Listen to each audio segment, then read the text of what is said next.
क्या आपने कभी सोचा है कि जिन्न, जो इस्लामी धर्म में एक रहस्यमय आत्मा के रूप में वर्णित हैं, वास्तव में कितने खतरनाक हो सकते हैं? जिन्न, जिनकी शारीरिक शक्ति अत्यधिक होती है और जो अल्लाह की आज्ञा का पालन नहीं करते, अक्सर सुनी सुनी जगहों या पुरानी हवेलियों में छुपे रहते हैं। इनकी गुस्सैल प्रवृत्ति और रहस्यमय अस्तित्व का खौफ हर किसी को सिहरन में डाल देता है।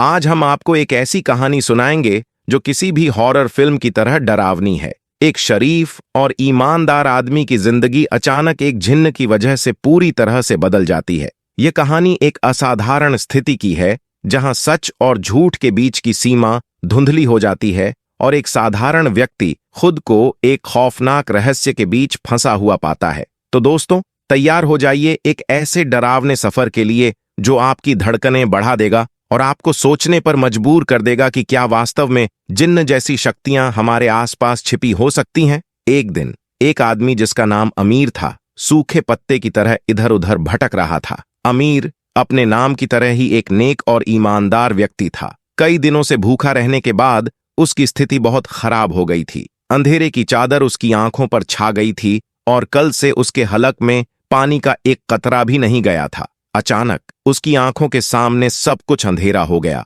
और वह लड़खड़ाता हुआ जमीन पर गिर पड़ा। उसकी हालत देखकर उसे हैरानी हुई, क्योंकि एक नेक और ईमानदार व्यक्ति के लिए भी गिरने की कोई जगह नहीं मिल रही थी। जहां वह गिरा था वहां एक पुराना दरवाजा था। अमीर ने उस दरवाजे को पकड़कर खड़ा होने की कोशिश की और देखा कि वह एक मस्जिद का दरवाजा था, लेकिन उस पर एक बड़ा ताला लटका हुआ था। भूख की वजह से उसकी हालत गंभीर थी और ऐसे वक्त में केवल खाने की चिंता होती है। फिर भी अमीर एक सच्चा और ईमानदार मुसलमान था। उसने मस्जिद के बंद दरवाजे को हैरानी से देखा और सोचा, दरवाजा बंद क्यों है? जौहर की नमाज का वक्त हो रहा है, लेकिन नमाजी कहीं नजर नहीं आ रहे। इतनी देर में किसी ने अमीर के कंधे पर हाथ रखा और पूछा, आप कौन हैं और कहां से आए हैं? अमीर ने जवाब दिया, मैं अल्लाह का एक अजीज बंदा हूं। उस आदमी ने कहा, तुम्हारी शक्ल देखकर तो लगता है कि तुम एक मौलवी हो। तुम्हारा नाम क्या है? अमीर ने उत्तर दिया, मेरा नाम अमीर है। नमाज पढ़ना और अल्लाह को याद करना ही मेरा धर्म है। उस आदमी ने कहा, मेरा नाम फजल है। मैं इस मस्जिद के पास वाले मकान में रहता हूं और इस गांव का पंचायत का सरपंच भी हूं। तो अमीर ने पूछा, भाई फजल, ये मस्जिद बंद क्यों है? यहां नमाज क्यों नहीं हो रही? जौहर का वक्त हो रहा है। फजल ने जवाब दिया, मौलवी साहब, मस्जिद एक हफ्ते से बंद पड़ी है। यहाँ जो मौलवी पहले नमाज पढ़ाया करते थे, उनकी एक हरकत की वजह से उन्हें यहां से निकाल दिया गया। अब क्या आप हमारी मस्जिद में नमाज पढ़ा देंगे? अमीर ने कहा, हाँ जरूर, आप मुझे बस एक गिलास पानी दे दीजिए। जौहर का वक्त हो रहा है, मैं अजान देकर नमाज का ऐलान करूंगा। फजल ने कहा, आपके चेहरे से लग रहा है कि आपने कई दिनों से कुछ नहीं खाया है। पहले आप रोटी खा लीजिए, फिर अजान दीजिएगा। अमीर ने जवाब दिया, नमाज पढ़ने और पढ़ाने के लिए रोटी की नहीं, ईमान की जरूरत होती है। नमाज पढ़ने के बाद ही रोटी खाऊंगा। फजल ने अपनी जेब से चाबी निकाली और मस्जिद का दरवाजा खोल दिया। दरवाजा खोलते ही अमीर मस्जिद में दाखिल हो गया। फजल एक गिलास ठंडा पानी लेकर आया। अमीर ने फर्श पर बैठकर पानी पिया और फिर वजू किया। जैसे ही अजान की आवाज गांव वालों ने सुनी, कई लोग नमाज के लिए मस्जिद की ओर चल पड़े। अमीर की आवाज में एक खास तरह का सोज था जो गांव के हर दिल में उतर रहा था। अजान पूरी होने के बाद कई लोग मस्जिद के आंगन में जमा हो गए और नए मौलवी की आमद पर खुशी का इजहार करने लगे। गांव के लोगों ने महसूस किया कि नया मौलवी जवान है, लेकिन बेहद कमजोर भी है। जवान होने के बावजूद उसकी आंखों में एक शर्म भी नजर आती थी। नमाज के बाद फजल ने अपने घर से खाना लाकर अमीर के सामने रखा। अमीर ने पूछा, क्या कोई और खाना खाएगा? लेकिन सब ने कहा, हम अपने घर से खाकर आए हैं। यह सुनकर अमीर ने बिस्मिल्लाह पढ़कर खाना खाना शुरू किया। कई दिनों बाद उसे खाना मिला था, इसलिए हर निवाला उसके हलक में फंस रहा था। फजल ने कहा, मौलवी साहब, मस्जिद के साथ एक कमरा भी बना हुआ है, आप वहां रह सकते हैं। और हाँ, आप बच्चों को कुरान भी पढ़ाएंगे और दुनियावी तालीम भी देंगे। अमीर ने जवाब दिया, माशा अल्लाह, अल्लाह आपको तौफीक दे। फजल के जाने के बाद अमीर कमरे में गया और जैसे ही खिड़की खोली, उसे तुरंत बंद कर दिया। खिड़की से फजल के घर का आंगन साफ नजर आ रहा था, जहां एक जवान लड़की झाड़ू दे रही थी। जब अमीर की नजरें उस लड़की से टकराईं, तो वह घबराकर खिड़की बंद कर दी और बिस्तर पर आकर बैठ गया। कुछ महीनों में अमीर की पूरे गांव में इज्जत होने लगी। लोग कहते थे कि मौलवी जवान तो है मगर उसकी नीयत में कोई खोट नहीं है, वह पराई बहू बेटियों को एक बार भी नहीं देखता। और उस दिन के बाद अमीर ने अपने कमरे की खिड़की कभी नहीं खोली। गर्मी की रातों में भी उसने खिड़की बंद ही रखी। हर नमाज के बाद अमीर अल्लाह से गिड़गिड़ाकर दुआ करता था, अल्लाह, मेरी नीयत में कोई खोट नहीं है, लेकिन यह जवानी मुझे बार बार बहकाती है। जब तक मैं किसी शरीफ लड़की से निकाह नहीं कर लूं, तू मेरी हिफाजत फरमा, मुझे हर किस्म के गुनाह से बचा। रोते रोते अमीर की दाढ़ी आंसुओं से तर हो जाती थी। एक दिन असर की नमाज के बाद फजल घबराया हुआ मस्जिद में आया। अमीर मस्जिद में कुरान की तिलावत कर रहा था। फजल ने कहा, बेटा, जल्दी मेरे बेटे अबान को देखो, वह अजीब अजीब हरकतें करने लगा है। कभी वह सिर दीवारों से टकराता है तो कभी अजीब आवाजें निकालता है। उसकी मां बहुत परेशान है, चलो जल्दी चलो। अमीर फजल के साथ उसके घर की ओर दौड़ा। जब वह कमरे में दाखिल हुआ तो देखा कि 14 साल का एक लड़का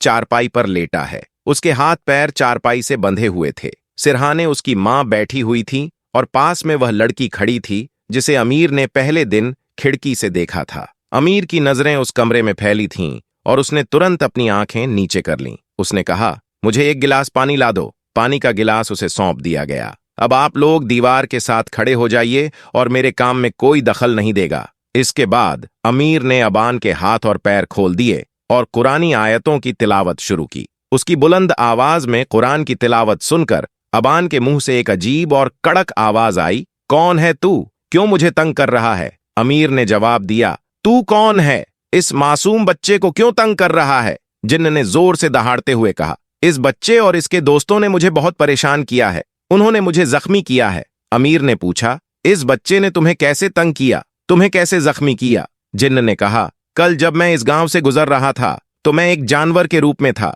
इसने और इसके शरारती दोस्तों ने मुझ पर पत्थर बरसाए। अमीर ने कहा, हाँ, यकीनन उन्होंने गलती की है, लेकिन मैं तुमसे माफी मांगता हूं और वादा करता हूं कि वे भविष्य में कभी किसी बेजुबान को तंग नहीं करेंगे। अबान को सजा मिल चुकी है, कृपया अब इसे छोड़ दो। जिन्न ने ताबीज की ओर इशारा करते हुए कहा, तुम्हें कसम है, बचा हुआ पानी इसके ऊपर डाल दो। अमीर ने पानी डाला ही था कि अब्बान के मुंह से एक जोरदार चीख निकली और वह तड़पने लगा। हाय हाय जालिम, मुझे मार डाला, जला डाला, यह अच्छा नहीं किया तूने। अमीर ने अबान की ओर बढ़ते हुए पूछा, तुम अब कैसे हो? अबान ने जवाब दिया, मैं ठीक हूं।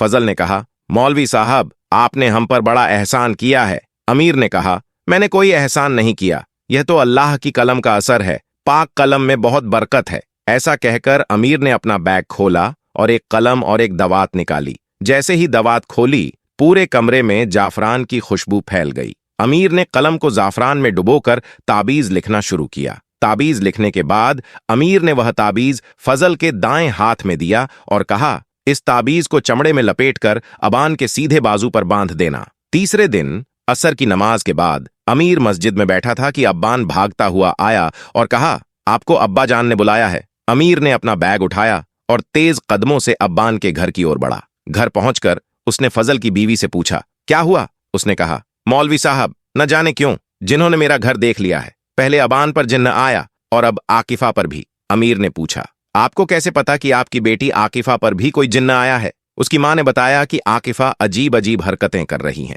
अमीर ने आकिफा के कमरे में जाकर वज़ाइफ पढ़ना शुरू किया। नमाज के बाद अमीर ने फिर से कलम और दवात निकाली और एक ताबीज लिखा। फिर वह ताबीज फजल को दिया और कहा, इस ताबीज को चमड़े में सीकर आकिफा के सीधे बाजू में बांध देना। यह कहकर अमीर ने अपना बैग उठाया और घर से सलाम करते हुए बाहर चला गया।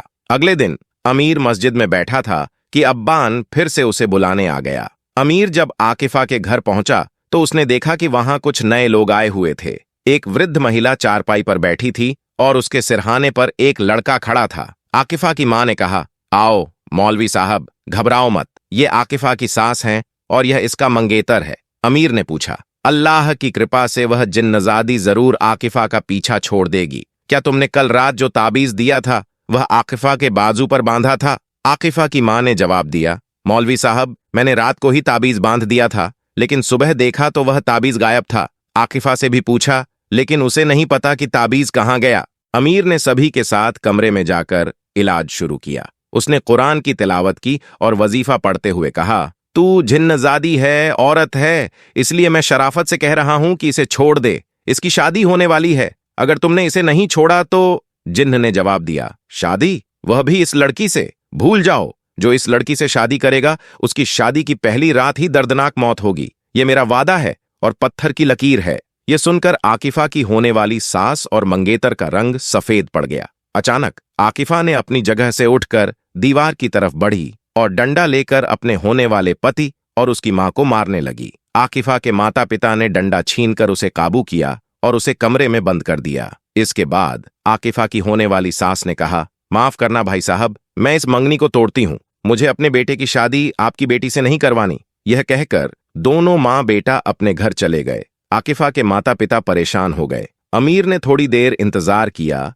फिर अपना बैग संभाला और सलाम करता हुआ घर से बाहर निकल गया। अमीर की समझ में नहीं आ रहा था कि यह जिन्नजादी इतनी ताकतवर कैसे हो सकती है कि उसके वजीफे के बावजूद आकिफा पर कब्जा बनाए हुए है। दोस्तों, हम आपको बता दें कि आकिफा पर किसी जिन्नजादी का असर नहीं था, वह तो बस ड्रामा कर रही थी। अगली सुबह अमीर बच्चों को कुरान पढ़ा रहा था, तभी अब्बान दौड़ते हुए आया और कहा, मौलवी साहब जल्दी चलिए, आकिफा की तबीयत फिर खराब हो गई है। अमीर जब उनके घर पहुंचा तो आकिफा की मां ने पूछा, बेटा मेरी बेटी ठीक तो हो जाएगी ना? क्या जिन्नजादी उसका पीछा छोड़ देगी? अमीर ने जवाब दिया, फिक्र मत करें, यह जिन्नजादी जल्दी ही आकिफा का पीछा छोड़ देगी। अल्लाह आपका भला करे। आकिफा की मां ने कहा, बेटा मेरी बेटी तो पूरे गांव में बदनाम हो गई है, ऊपर से उसकी फूफी ने भी रिश्ता तोड़ दिया है। अब कौन करेगा मेरी बेटी से शादी? अमीर ने कहा, अम्मा फिक्र मत करें, अल्लाह बेहतर जानता है। रिश्ता टूट गया तो क्या, अल्लाह इससे बेहतर रिश्ता भेजेगा। फिर अमीर ने कहा, आकिफा के कमरे का दरवाजा खोलो, आज मैं ऐसा वजीफा करूंगा कि जिन्नजादी चीखते हुए बाहर आ जाएगी। मेरे साथ कमरे में कोई नहीं रहेगा। अमीर आकिफा की चारपाई के पास गया और आकिफा को हिलते हुए देखा। अमीर ने आकिफा से कहा, अब तुम यह नाटक बंद कर दो, तुम्हारे ऊपर कोई जिन्नजादी नहीं है, मुझे पता है। आकिफा ने कहा, तुम्हें पता चल गया है कि मैं ड्रामा कर रही थी? अमीर ने कहा, हाँ मुझे पता चल गया है। तुम्हारे इस नाटक से तुम्हारे माता पिता कितने परेशान हैं। आकिफा ने कहा, मुझे अफसोस है, लेकिन मैं मजबूर थी। मैंने रिश्ता तोड़ने के लिए नाटक किया था। क्या तुम्हें यह रिश्ता मंजूर नहीं था? अमीर ने कहा, अगर तुम्हें रिश्ता मंजूर नहीं था तो सीधे इनकार कर देती, इतना नाटक करने की क्या जरूरत थी? आकिफा ने कहा, मेरा रिश्ता तब किया गया था जब मैं झूले में थी और शादी के वक्त भी मुझसे नहीं पूछा गया। मैं 10वीं कक्षा पास हूं और वह तो कभी स्कूल की शक्ल तक नहीं देखी। लेकिन अब क्या होगा? अमीर ने पूछा, क्या मतलब? आकिफा ने कहा, या तो तुम बहुत मासूम हो या फिर बन रहे हो। अमीर ने सब कुछ समझ लिया, लेकिन अनजान बनते हुए कानों को हाथ लगाए और अपना बैग संभालकर कमरे से बाहर निकल गया। आकिफा की मां ने पूछा, क्या जिन्नजादी ने आकिफा का पीछा छोड़ दिया? अमीर ने जवाब दिया, जी, बहुत जल्दी ही जिन्नजादी आकिफा का पीछा छोड़ देगी। आकिफा की मां ने चिंता जताई कि अब शादी कौन करेगा। फूफी ने रिश्ता तोड़ दिया है और अब सभी को यही पता है कि आकिफा पर जिन्नजादी है और दूल्हे को मार डालेगी। फिर आकिफा की मां ने कहा, बेटा तुम्हें तो सब कुछ मालूम ही है, क्या तुम मेरी बेटी से शादी करोगे? अमीर ने कहा, मैं आपकी बिरादरी का नहीं हूं, कहीं ऐसा न हो कि आपकी बिरादरी के लोग बुरा मान जाएं। आकिफा की मां ने कहा, इस मुश्किल समय में बिरादरी ने मेरा साथ नहीं दिया तो मैं क्यों सोचना चाहती हूं कि लोग बुरा मानेंगे। अमीर ने कहा, फलां गांव में मेरी खाला रहती है, मैं सुबह जाकर उन्हें ले आऊंगा, आप उनसे मेरी शादी की बात कर लेना। इस प्रकार अमीर ने अपनी रजामंदी जाहिर की और आकिफा की मां को आश्वस्त किया। इस कहानी के अंत में हमें एक महत्वपूर्ण शिक्षा मिलती है। सत्यता और ईमानदारी अंततः सभी समस्याओं का समाधान करती है। अमीर की नैतिकता और ईमानदारी ने न केवल आकिफा की मुश्किलें हल कीं, बल्कि पूरे गांव को भी एक सबक सिखाया। आकिफा की ड्रामेबाजी और जिन्नजादी का बहाना बनाना यह दर्शाता है कि कभी-कभी लोग अपनी समस्याओं से भागने या अपने व्यक्तिगत लाभ के लिए छल कपट का सहारा लेते हैं। हालांकि अमीर की सच्चाई और समर्पण ने न केवल आकिफा के माता पिता को राहत दी, बल्कि उनके बीच गहरी समझ और पारिवारिक बंधन को भी मजबूत किया। अंततः अमीर ने अपनी मेहनत और ईमानदारी से आकिफा के झूठ को उजागर किया और उसके परिवार की परेशानियों को समाप्त किया। इस प्रकार कहानी यह सिखाती है कि विश्वास, ईमानदारी और सच्चाई की ताकत किसी भी समस्या का समाधान कर सकती है और असली हीरो वही है जो इन गुणों के साथ कठिनाइयों का सामना करता है। दोस्तों, यह वीडियो आपको कैसा लगा? क्या आपको लगता है कि जिन्न जैसी शक्तियां सच में हमारे आसपास छिपी हो सकती हैं? अगर इस रहस्यमय और खौफनाक कहानी ने आपके दिल को छू लिया हो और आपकी रुचि को उत्तेजित किया हो, तो कृपया इस वीडियो को लाइक जरूर करें। हमारे चैनल को सब्सक्राइब करना न भूलें ताकि आप ऐसे और भी रोमांचक और रहस्यमय वीडियो देख सकें। अगर आपके पास इस कहानी या किसी अन्य रहस्यमय विषय पर कोई सुझाव या विचार हो तो कृपया कमेंट में जरूर साझा करें। आपके कमेंट्स हमारे लिए अमूल्य हैं और हमें बेहतर कंटेंट बनाने में मदद करती हैं। हमसे जुड़े रहने के लिए धन्यवाद और अगले वीडियो तक खुदा हाफिज।